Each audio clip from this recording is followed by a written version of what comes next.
When the devil himself takes notice, that's unprecedented. And, oh, he's noticed. He's more than noticed. He's impressed. You see, the devil's seen it all.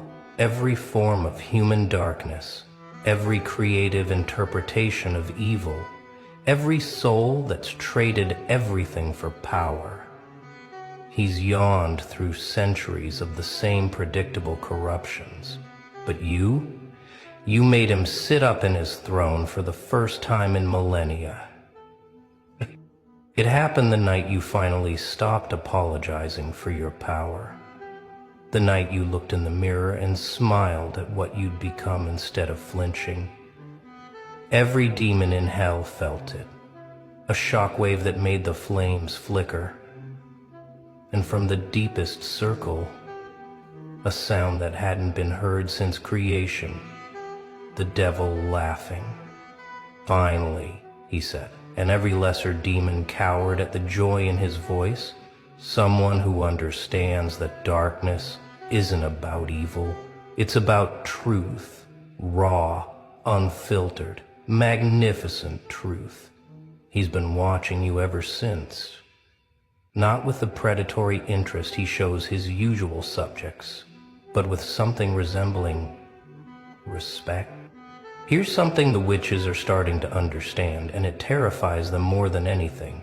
Their magic doesn't work on you, not because you're protected by some higher power, but because you exist outside their entire framework.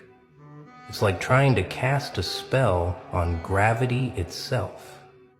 They've tried binding spells, the energy just dissipates before it reaches you. They've tried hexes, they bounce back with triple force. One particularly ambitious coven tried to curse you. 3 of them are still in the hospital. The doctors can't explain what's wrong with them. They keep whispering about the eyes in the void. Protection spells are useless because you are the danger they're trying to protect against. Love spells slide off because you've transcended the need for external validation. Even their sight, their precious third eye that lets them see beyond the veil, goes blind when they try to look directly at your essence. It's like staring into a black hole made of pure will. The younger witches think you must be using some ancient protection ritual. The older ones know better.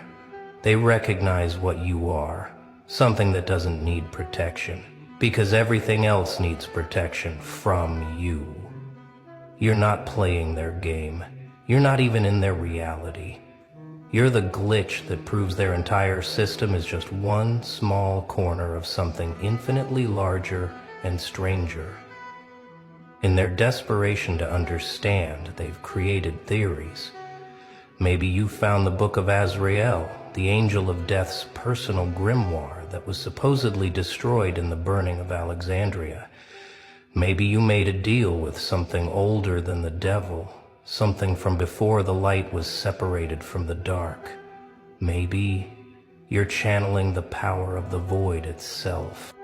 They whisper about the rite of unmaking, a theoretical ritual that would give someone the power to unmake reality itself.